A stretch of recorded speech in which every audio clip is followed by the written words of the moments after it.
Si le hablara de Watchman Nee, ¿en qué pensaría? Tal vez Watchman Nee es un superhéroe.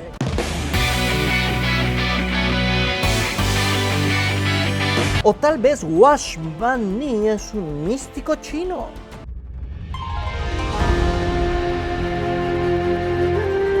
O tal vez Watchman Nee sea un vigilante con alguna necesidad especial.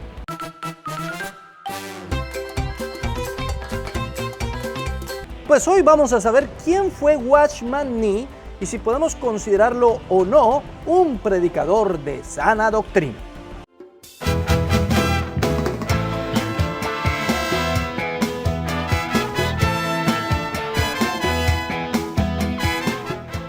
Amigos de Biblia Libre, ¿cómo están? Mi nombre es Edgar Escobar, bienvenidos a este nuevo programa. Sí, señores, es muy popular el nombre de Watchman Nee, sobre todo entre cristianos que ya llevan un tiempo en el Evangelio. Este hombre marcó una época, pero ¿quién fue Watchman Nee? ¿Y realmente fue un predicador de sana doctrina? Bueno, comenzamos hablando un poquito de su vida. Watchman Nee nació en 1903 en China. Fue discipulado por misioneros cristianos y fundó una decena de iglesias, muchísimas iglesias. Predicó con valentía y fidelidad durante muchos años. En 1952 fue arrestado por el gobierno comunista chino y en 1956, 4 años después, fue sentenciado a trabajos forzados. Así vivió hasta el año de 1972, es decir, del 52 al 72, ya casi con 70 años. Estuvo en la cárcel viviendo y trabajando forzosamente en la cárcel por su fe. No porque haya cometido ningún delito ni haya hecho, no, por ser cristiano. En la persecución que China tiene en contra de los cristianos. Así que este hombre murió siendo fiel al Señor sin negar ni por un segundo a Cristo. Así que lo primero que podemos decir es que Nee amaba a Jesús y era un creyente fiel. Murió como un creyente fiel. Esto nos lleva al segundo punto, sus enseñanzas. Y es que Watchman Nee fue un prolífico autor, escribió más de 70 libros, algunos de los más conocidos: El hombre espiritual, La vida cristiana normal, Autoridad espiritual, El mensaje del reino, muchos libros en los que tocó temas diversos. Habló de la santidad, de la vida en el espíritu, del crecimiento interior, de la victoria sobre el pecado. Cuando tocaba esos temas de santidad, bueno, generalmente lo hacía muy bien. Hasta aquí ningún problema, pero sí tiene 3 grandes doctrinas que son muy problemáticas y son, digámoslo así, el eje fundamental de toda su teología, teniendo en cuenta de que Watchman Nee no es que fuese un teólogo titulado ni nada por el estilo. Era un fiel estudioso de la palabra de Dios, en muchas cosas tenía mucho la razón, pero en estas 3 que voy a mencionar, bueno, tenía problemas muy grandes. Comencemos con la número 1. Su doctrina del hombre tripartito. Watchman Nee enseñaba que el hombre era o se podía dividir en espíritu, alma y cuerpo, lo que llamamos nosotros tricotomía, pues basado en 1 Tesalonicenses 5:23. Todo vuestro ser, espíritu, alma y cuerpo se ha hallado irrepresible, etc. Y hasta ahí bien, es decir, podemos tener diferencias entre tricótomos y dicótomos, está bien. El problema es que Watchman Nee lo llevaba a otro nivel. Él lo llevaba más allá. Para él, el alma se creó cuando el Espíritu de Dios fue soplado sobre la tierra con la que hizo Dios al hombre. En el momento en que la tierra se une con el Espíritu, se forma el alma. Casi de una manera mecanicista nos explica de dónde surgió el alma. Y a partir de ahí comienza a generar una serie de ideas bastante extrañas, como por ejemplo la idea de que el alma en sí misma, por provenir de la unión entre lo físico y lo espiritual, tiene una especie de dones especiales, unos dones milagrosos que algunos los pueden usar para la gloria del Señor, pero otros, como los brujos, hechiceros y todas estas personas que hacen cosas sobrenaturales, pues lo usan para el mal. Eso lo denominaba el poder latente del alma. Toda alma tiene un poder latente ahí por provenir precisamente del Espíritu de Dios. Algo casi hasta psíquico el asunto. Y eso lo llevó a creer que Adán tenía la potencialidad de ser, por lo menos moralmente, como Dios. Y eso ya pues nos comienza a generar bastantes problemas, ¿no? porque evidentemente él también tenía la potencialidad de pecar, que fue lo que finalmente hizo. Entonces así le da una explicación a los poderes psíquicos, sobrenaturales y paranormales de los místicos.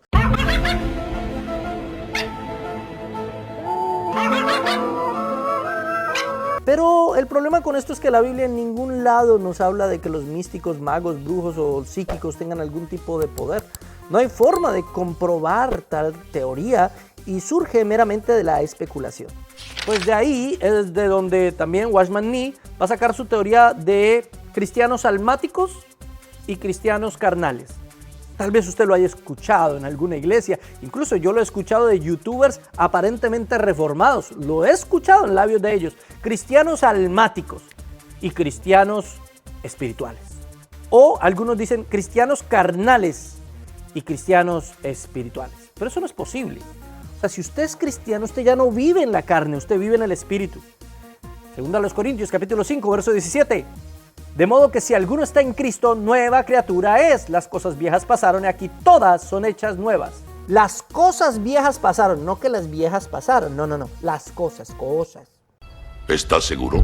Pero hermano, usted no ha tenido en cuenta 1 Corintios 2, 14 y 15. Pero el hombre natural no percibe las cosas que son del Espíritu de Dios, porque para él son locura, y no las puede entender, porque se han de discernir espiritualmente. En cambio, el espiritual juzga todas las cosas, pero él no es juzgado de nadie. Hay gente que usa ese texto para decir que yo soy un hombre natural, que por eso no entiendo las cosas místicas del espíritu. Si usted mira en el contexto, Pablo está haciendo una comparación entre los cristianos y los no cristianos. El hombre natural es el que no es cristiano, por eso no entiende las cosas del espíritu. El hombre espiritual es el que conoce a Cristo, por eso entiende las cosas del espíritu. Es decir, ahí no está hablando de cristianos espirituales o almáticos, espirituales versus cristianos almáticos. No está hablando de cristianos carnales contra cristianos espirituales, está hablando de cristianos versus mundanos. Eso es lo que está diciendo. Pero usted no ha tenido en cuenta 1 Corintios 3:1. De manera que yo, hermanos, no pude hablarlos como a espirituales, sino como a carnales, como a niños en Cristo. En ese texto, Pablo claramente está diciendo que él no puede hablarles como a espirituales, sino tiene que hablarles como si fueran carnales. O sea, él no está diciendo que ellos sean carnales, sino que tiene que hablarles como si fueran carnales, porque son niños espirituales, porque no están madurando. Una cosa es un cristiano inmaduro, otra cosa es que esa inmadurez lo haga carnal. No, el hecho de que sea inmaduro no quiere decir que sea carnal. Alguien carnal es alguien que obedece al pecado, que está esclavizado por el pecado, que aún está sometido por su naturaleza caída y pecaminosa. Y Watchman Nee creía que habían cristianos que podían estar sometidos a su naturaleza caída y pecaminosa. No, nosotros creemos que los cristianos somos libres de esa naturaleza, que podemos vencerla gracias a que Cristo la venció y que lo que necesitamos es la llenura del Espíritu Santo para poder madurar espiritualmente y evidenciar la espiritualidad que ya es latente en nosotros. Romanos 8:8, y los que viven según la carne no pueden agradar a Dios, mas vosotros no vivís según la carne, sino según el Espíritu, si es que el Espíritu de Dios mora en vosotros, y si alguno no tiene el Espíritu de Cristo, no es de él. ¿Se da cuenta lo que dice Pablo? El cristiano, si tiene el Espíritu y es de Cristo, pues vive en el Espíritu, no en la carne. No existen cristianos carnales, hermano. ¿Y ya? Entonces, en esta doctrina, Watchman Nee comete unos errores muy graves que rozan ligeramente la herejía. Rompe la unidad del ser, porque él hace una diferencia clara entre espíritu y alma y cuerpo, como si no funcionaran. Mire, la Biblia siempre nos muestra al ser humano como un todo, ¿sí? Como un todo. El alma sin el cuerpo está desnuda y el cuerpo sin el alma está muerta. La parte espiritual y la parte material del hombre se complementan, son el hombre. Por eso es que tendremos cuerpos gloriosos a futuro. ¿Sí? Así nos diseñó el Señor, una parte material y una parte espiritual que son una sola cosa. Entonces, mi hermano querido, él casi que lo divide al hombre ahí. La antropología de Watchman Nee es muy mala. Por otro lado, él termina dividiendo a los cristianos, como que hay cristianos de primera clase y cristianos carnales, almáticos de segunda clase. No, los cristianos todos somos cristianos. Hay unos que maduran más que otros, pero eso no los hace mejores o más espirituales que otros, simplemente más maduros, tienen una mayor comunión con Cristo. Y en tercer lugar, eso de darle poderes especiales al alma llega a rozar lo esotérico.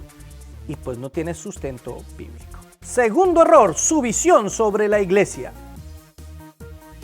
Para Watchman Nee, cada ciudad debía tener una sola iglesia. Y para Watchman Nee, las denominaciones eran completamente antibíblicas. Él dijo en The Normal Christian Church Life, una iglesia local es una iglesia que comprende a todos los hijos de Dios en una localidad determinada. Y muchos me han escrito cosas muy similares, incluso personas que se autodenominan de sana doctrina, diciendo que las denominaciones son antibíblicas, que eso siempre existió una sola iglesia, que eso qué denominaciones. Pero. Gálatas 1:2 y todos los hermanos que están conmigo a las iglesias de Galicia. Fíjese esto, Galicia era una región amplia, ¿sí? Y en esa región habían varias iglesias.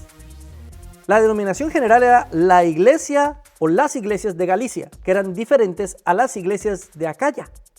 Eran distintas, por ejemplo, o a las iglesias de Macedonia. Las iglesias de Galicia por sí mismas ya eran una denominación, claro. El factor común es que tenían la misma doctrina. Por eso Pablo les exhorta, debían tener la misma doctrina y eso está muy bien. Pero ya había una administración que se comprende separada, no del todo, a la denominación en otros lugares. ¿Qué los unía? La doctrina de los apóstoles. Eso es lo que a los cristianos y a las diferentes denominaciones nos debe unir. Pero no es el único ejemplo. Romanos, capítulo 16, verso 5. Saludad también a la iglesia de su casa. Saludad a Epeneto, amado mío, que es el primer fruto de Acaya para Cristo. Colosenses 4:15. Saludad a los hermanos que están en la Odisea y a Ninfas y a la iglesia que está en su casa. Filemón 2 y a la amada hermana Apia y a Arquipo, nuestro compañero de milicia, y a la iglesia que está en su casa. Tanto en Roma como en la Odisea, como en otros lugares, habían varias iglesias en una sola ciudad. Habían varias iglesias en las casas de diferentes hermanos en Roma. Así que no podemos decir que había una sola iglesia por ciudad. No, habían varias iglesias en Roma y varias iglesias en Colosa y varias iglesias en Acaya y varias iglesias en Galicia o Galacia. ¿Se dan cuenta? Esa teoría de que tiene que haber una sola iglesia por ciudad y que las denominaciones no son bíblicas lo llevó como a extremos que rozaron el sectarismo. Tanto así que Watchman Nee dijo: las denominaciones dividen el cuerpo de Cristo en muchas organizaciones. Esto es condenado por la Escritura. Y claro que la Escritura condena la división del cristianismo, pero en ningún caso condena a las denominaciones o las organizaciones estructurales o los sínodos o las organizaciones administrativas eclesiásticas. En ningún caso. Nosotros podemos estar unidos en la fe con nuestros hermanos bautistas, con nuestros hermanos presbiterianos, los que tienen una sana doctrina, no todos, porque hay unos que no tienen, con nuestros hermanos pentecostales. Podemos estar unidos en lo fundamental, aunque tengamos diferentes estructuras administrativas. Porque finalmente nuestra unidad se debe basar en la Escritura, no en lo político o lo administrativo. De hecho, si analizamos los textos bíblicos, habían 4 grandes núcleos estructurales administrativos en la iglesia primitiva: Jerusalén, Galicia, Acaya y Macedonia. Eran los 4 grandes lugares desde donde se administraban diferentes grupos de iglesias. Claro, Pablo era transversal a la mayoría de ellos, pero por ejemplo, en el caso de Jacobo, él tenía administración sobre Jerusalén, pero no se le ve nunca interactuando sobre los demás lugares. No quiere decir que ignoraran a Jacobo, quiere decir que la estructura administrativa evidentemente era diferente. Mis hermanos, el mismo Señor Jesucristo nos enseñó a respetar a aquellos que predican una misma doctrina, aunque no estén en nuestro grupo. Marcos 9:38. Juan le respondió diciendo: Maestro, hemos visto a uno que en tu nombre echaba fuera demonios, pero él no nos sigue. Y se lo prohibimos porque no nos seguía. Pero Jesús dijo: no se lo prohibáis, porque ninguno hay que haga milagro en mi nombre que luego pueda decir mal de mí. Si no le podemos prohibir a los falsos maestros que prediquen sus mentiras, menos a los que predican verdades. El hecho de que no estemos en la misma iglesia todos o no seamos de la misma denominación no quiere decir que no seamos hermanos en Cristo y que no estemos en unidad. Hoy está muy de moda, sobre todo en algunos círculos que vienen de iglesias de Corea, decir: no, a nosotros no nos importa la denominación, a nosotros no nos importa esas divisiones sectarias y doctrinales, y como que menosprecian eso. No, eso es muy valioso. Esa es la tradición teológica histórica de la iglesia, que no podemos menospreciarla y echarla a la basura. Número 3. el libro Autoridad Espiritual. Y aquí quiero hablar de todo el libro y de todo el concepto de autoridad espiritual. Tengo que decir que Watchman Nee no fue un mal líder espiritual. Fue un buen líder, él. Pero sus ideas de liderazgo han sido caldo de cultivo perfecto para autoritarismo eclesiástico en muchas denominaciones, sobre todo de carácter pentecostal. Porque lo que dice en su libro Autoridad Espiritual, pues llega a algunos extremos que justifican el abuso y el maltrato espiritual, el autoritarismo eclesiástico, evidentemente. Ni enseña cosas como las siguientes: la autoridad delegada por Dios debe obedecerse incluso cuando se equivoca, porque Dios se encarga del error. La lógica de Watchman Nee es la siguiente: Dios escoge líderes. Entonces, si Dios escoge y delega su autoridad sobre un líder, hay que obedecer a ese líder. No se puede desobedecer el líder. Aun cuando se equivoque, el líder debe ser obedecido. ¿Le suena? Cualquier parecido con la actualidad es pura coincidencia, pero no es eso lo que enseña la Biblia. La Biblia enseña a juzgar la doctrina, a juzgar a los líderes, a resistir al líder que peca, a disciplinar al anciano que peca, a no creer a todo espíritu, en todos esos versos que acaban de ver ustedes aquí en la pantalla. El Señor enseña todo eso, la Biblia enseña todo eso. No se trata de seguir ciegamente a un líder que porque Dios le delegó autoridad. Ni siquiera sé si Dios sí le delegó la autoridad o cuál fue el propósito en que esa autoridad fuese delegada a esa persona. Así que esa teoría de la autoridad espiritual de Watchman Nee ha sido perfecta para los abusadores de la autoridad de hoy en día. Y número 4, tendencia con el misticismo interior. Watchman Nee se volvió un místico alrededor de la presencia de Dios. Se volvió alguien que predicó básicamente que Dios te habla al corazón, que Dios te enseña, que escuches la voz de Dios, que cierra tus ojos y tus oídos y escucha la voz de Dios. Todo eso se usa mucho en muchas iglesias de hoy y fue Watchman Nee el primero en comenzar a predicar ese tipo de cosas, ¿no? Habló del órgano espiritual que percibe la voluntad divina. ¿Cuál órgano?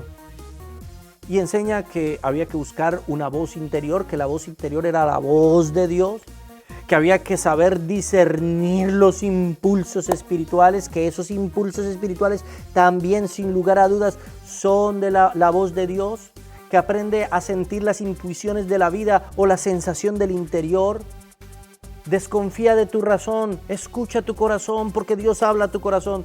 Eso es antibíblico, hermano. Eso no es correcto. Jeremías enseña, capítulo 17, verso 9. Engañoso es el corazón más que todas las cosas y perverso. ¿Quién lo conocerá? El cristiano no se debe guiar por lo que siente, por la voz interior, por las emociones, por las sensaciones, es que siento como... No, nada. Por la Biblia, por la instrucción bíblica, por la guía bíblica. Eso es lo que guía a los cristianos. Así que este misticismo de Watchman Nee ha impregnado tremendamente muchas iglesias hoy en día y ha causado muchísimo daño.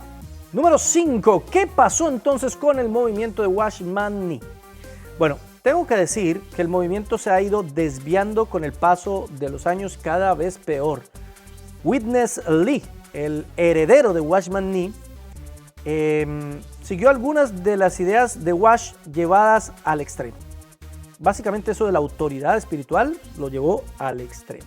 Eso no es culpa de Watchman Nee, pero sin lugar a dudas los pensamientos, las opiniones, las ideas teológicas de Watchman Nee fueron el caldo de cultivo perfecto para que Witness Lee se desviara completamente de una sana doctrina.